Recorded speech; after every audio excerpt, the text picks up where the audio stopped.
welcome back. Today we're going to be doing 3 of my favorite movements that help to align and strengthen good posture.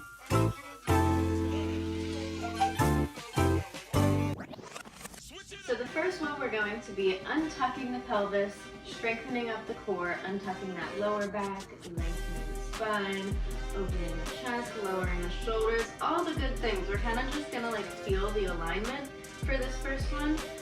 So you're going to want either open free space or to be against a wall. This one can also be done against the floor. I'll show that one in a second. But if we're starting against the wall or in free space, we're going to start with the arms up overhead, feet about hip distance, and we're going to take a big inhale, letting the belly open to the front, and on our exhale, we're going to lift one leg straight up to a 90-degree angle. Maybe we should face the side here. And keeping a nice long spine. So you'll see a nice long line all the way from my heel, all the way up through the top of my head. And that's going to be a good point here. Grounding through that foot, grounding down through the leg, down through the hip. As we pull up through the top of the head, up through the spine, up out of the core, up out of the hips. And we're going to grab for the outside of the knee. So you'll immediately feel that the shoulders can relax down the back. We can open the chest forward as we pull the knee in towards the hip, in towards the chest. But at the same time, we want to press the knee in towards the hands. And there you'll feel that outer hip activate, kind of flattening out that pelvic floor. Where here we're crunching into that hip. When we press that knee out, we feel that alignment. We can feel ourselves lengthen up out of the hips a little more as we ground down into the floor a little bit more. So we're doing this constant motion of pulling in on the knee as we're pressing the knee into the hands. Finding that balance between the two as we lengthen the spine, strengthen the core, and find that stability through the standing leg. Keeping the breath flowing. On the next inhale, we'll take the knee to drop, the arms up overhead, and we can take it to the other side. Lifting the other foot up, finding that stability, grabbing for the outside of the knee, pressing the knee into the hands, pulling the hands into the knee, finding that length, finding that strength, engaging through the core, and letting the breath flow in and out, up and down the spine, down to the hip, and back up, out through the nose. And on our next inhale, dropping the foot, lifting the arms overhead, and repeating as many times as you'd like. And if the balance just isn't happening there for you, like I said, use that wall, maybe lean against it, and not necessarily leaning against it, but just using it as a little counterbalance there. Using it to kind of bounce off of and find that stability. And if we need to, we'll take it to the floor. Taking it to the floor also just can kind of give a deeper activation to the core, allowing us to kind of use gravity, and it'll just help feel it a little bit deeper. So even if you were balancing pretty well up there, it's worth a shot to feel this on the ground as well. Same exact thing, inhaling with the arms overhead, feet about hip distance, pulling one knee up towards the chest, grabbing for the outside of it, pulling the knee in with the hands, pressing the knee out into the hands, and you'll really feel that lower core engage here, that entire core engage here. Feeling that supported spine, nice, strong, long body. And we can release with an inhale to exhale the other leg up. Pressing the knee into the hand, pulling the knee in with the hands. Feeling that core engage, the hips, the glutes. This is really a full body activation.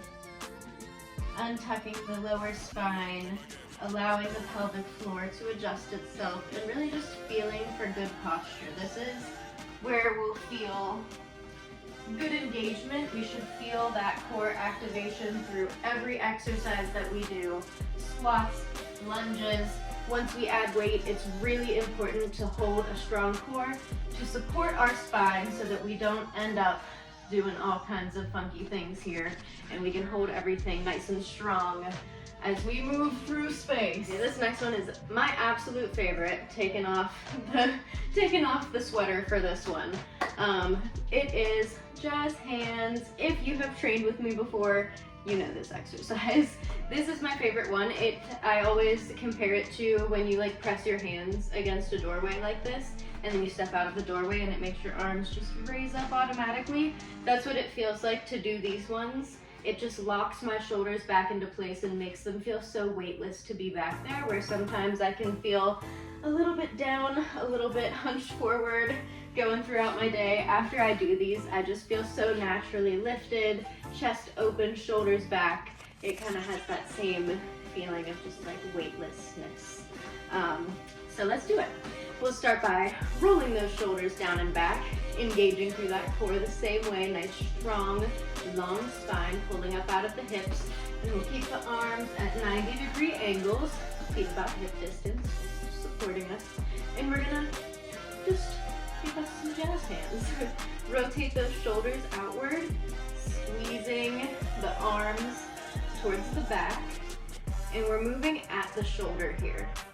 Keeping the elbows close to the body, palms facing in towards each other, and then the front as we open up.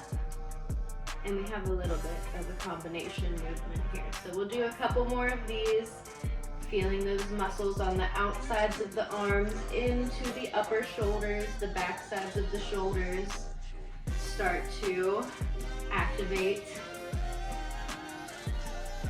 And then once we've done a couple of these, we'll hold the arms out to the sides. Get that static hold there. Take a breath, let it flow through the body, flow through any tension there. And then we'll rotate the palms up towards the ceiling, up towards the sky, and back to the front. Up towards the sky and back to the front. Locking those shoulders down the back.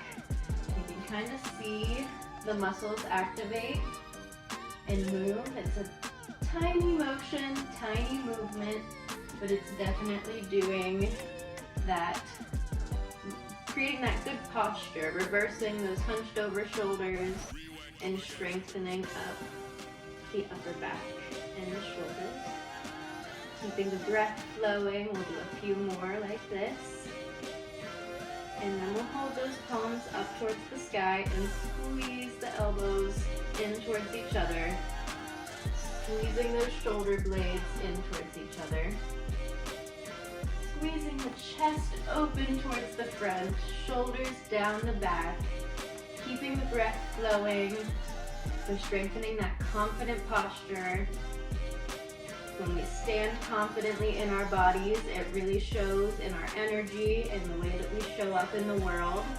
So that's another important part of having this confident posture, of doing these exercises. And then you can do any variation of this. Palms up, elbows out, anything like this. And yeah, let those arms drop and feel the magic, feel the magic. It's so light, it's so easy to just stand with those shoulders back, chest open, core engaged. How do you feel? Embrace it. Take a moment to stand in it. Just feel your body.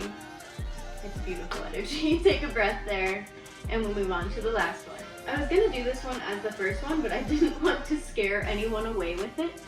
Because for as simple as it is and as funny as it looks, it is so super effective, and I actually got it from my chiropractor. So this has been something that I have done ever since he told me to start doing it, because I can just feel how much it does for my body. Once again, like, you can just feel the adjustment that's happening. Like, I feel like I'm self-chiropracting when I'm doing it. So we just kind of make a double chin. It's kind of the vibe. That's all you do. So after doing all of those things, core engaged, shoulders held down the back, we have a good base here to see where our head should be going. So what we're doing is strengthening up these muscles in the back of the neck that get long and lengthened as we sit at our desks, as we sit on our phones, as we read, as we do whatever we do, as we drive. So we're strengthening up those muscles in the back of the neck as we pull the chin and make a double chin. So we may want to do some, you know, lymph massage after this, pulling that skin up in the front of the neck to re-strengthen the elasticity there. But definitely important to strengthen these muscles, realign the neck, get a little bit of length through the front side of the neck. You can feel it. You can feel it. And you can even hold it back here for a second, find that static hold.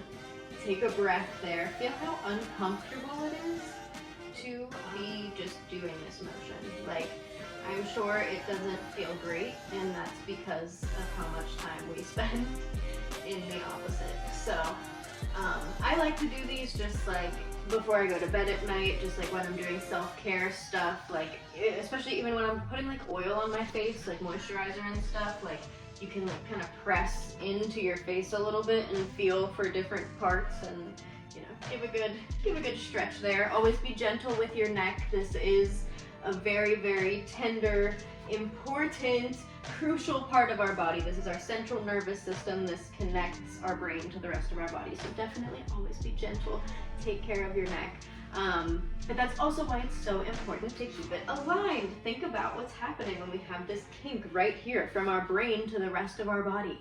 Like, can we just talk about it, okay? But yeah, for now, do your double chin pulls. Get that neck aligned, feel those chakras flow in alignment. Yeah, I hope you're feeling good. I hope that you are able to add these into a daily routine. They're really simple and easy. You can 3 movements. It'll take about 5 minutes once you get them flowing, get them into your body, get that muscle memory going. Thank you for being here. Definitely drop a like, drop a comment, subscribe, do all the things so that, you know, we can grow this community here and help more people feel good, move good, and live well. Let's live well together, y'all. I'm Sarah. Thanks for being here. See you next time.